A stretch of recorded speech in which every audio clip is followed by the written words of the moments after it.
everybody. Welcome back to the Bod Squad podcast. By now, if you've been training with me for a little while, you are probably feeling sore.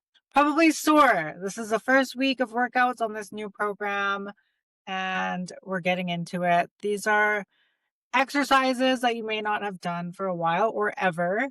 And when we start training or we start turning up the intensity or doing exercises or movements we haven't done before, we start to feel it. And this feeling is called a delayed onset muscle soreness, or DOMS for short.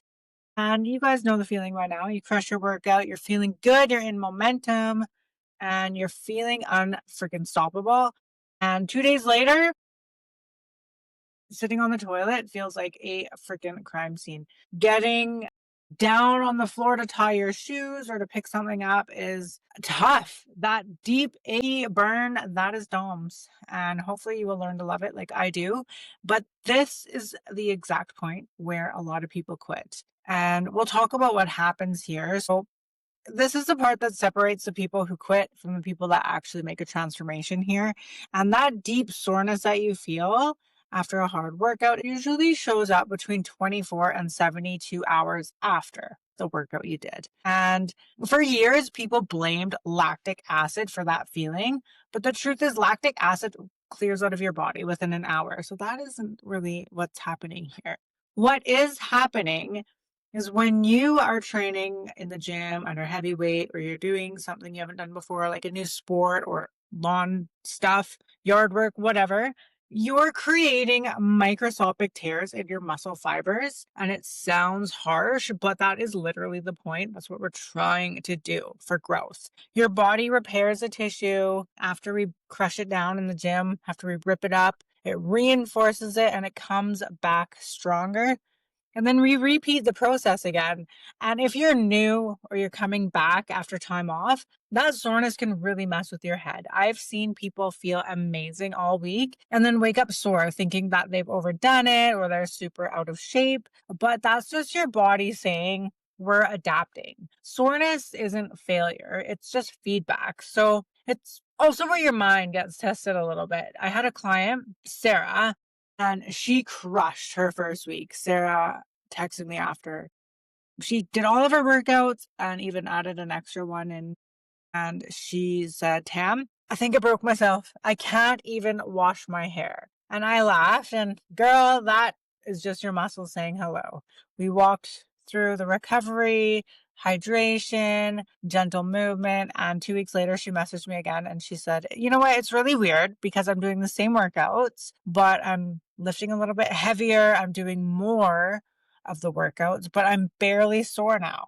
And that was 2 weeks. Like, that wasn't a ton of time, but that's progress. That is your body adapting because she didn't quit. She didn't take a week off. She didn't take those extra rest days. She just went after it again.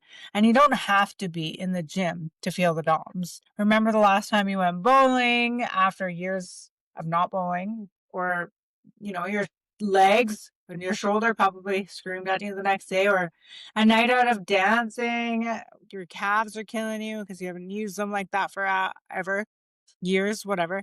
Or maybe you spent the weekend just doing yard work or building a new fence or something and your back is killing you. Hello, hamstrings, new sport, pickleball, whatever. Happens all the time. And the thing is, you're just using muscles that aren't used to moving. And the dull, achy, I forgot my muscles existed feeling, that's DOMS, and that's normal, you guys.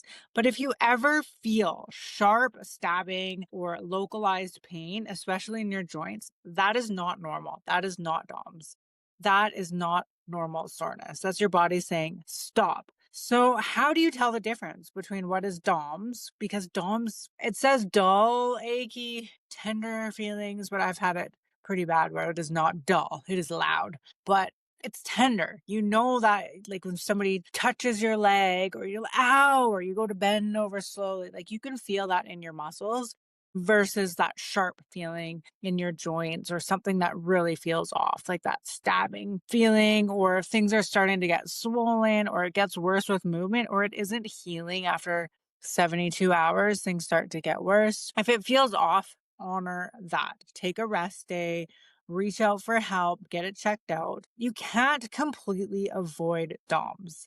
Now, I have had clients in the past that say, like, I don't want to get sore. So give me the workouts, I'll do them, but keep them gentle. I don't want to be sore. But you can't completely avoid it. You can make it easier for sure, but you can't avoid it. And some ways to make this easier are to just start slow, you guys. Don't go from 0 to 100, 5 workouts a week, sneaking in an extra one, trying to hit those PRs on your first week. That is silly. Don't even.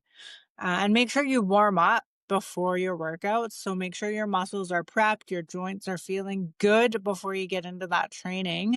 And after your workouts, make sure you give yourself a little bit of time to cool down, maybe go through some stretches or doing some rolling, some foam rolling or massage.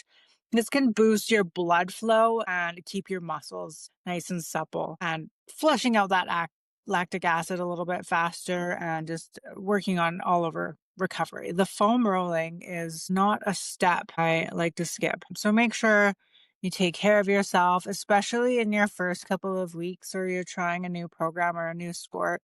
Get out that foam roller. Make sure you hydrate as always. Keep your water intake high and that protein level up. That equals recovery. Make sure you keep moving. The worst thing that you can do when you have severe DOMS is nothing. I don't know if you've experienced this before after when you are suffering from DOMS and you have a long car ride or you're sitting down at a desk for a while and then you stand up and it's like, holy, you feel like the Tin Man, like you're 100 years old. So make sure you keep moving, a light walk, some yoga, maybe some mobility work. That speeds up the healing. And if you are doing some foam rolling, I suggest you do that right before bed. And the reason I say that right before bed is just I like to add that as part of my nighttime routine. It's kind of nice to put that in there at the end. So remember, the soreness peaks about 24 to 72 hours after your workout, and then it begins to fade. Make sure you stick with your program for just 2 to 3 weeks to stick with it. I promise you guys, if you stick with it, you'll notice that soreness starts to drop dramatically. And the same workout that once left you crawling out of bed will barely phase you. So that's what progress looks like. You started off getting really sore and then now you're not sore anymore. That's progress. That's a win. Smoother, stronger, more efficient workouts. And the science between this soreness, this delayed onset muscle soreness, keeps evolving. Inflammation, neural responses, micro damage to the fibers. Whatever the newest headline says, the fundamentals never change, you guys. Move, eat well, rest, hydrate, stay consistent. And if you're in the sore stage right now, just hang in there. You're not broken. You're not failing. You're not crazy out of shape. You're not alone. This discomfort is temporary, but the strength that you're going to build here is permanent. Every rep, every stretch, every ouch when you sit down, that is all proof that you're in motion. So the soreness fades, strength stays, you guys. That's it for today's episode of the Bod Squad podcast. If this one hit home, share it with your friends who are just starting out and questioning everything because they're sore from head to toe. Just remind them that this is exactly how it is supposed to feel. It's part of the process. So stay consistent and we'll catch you on the next episode. Take care.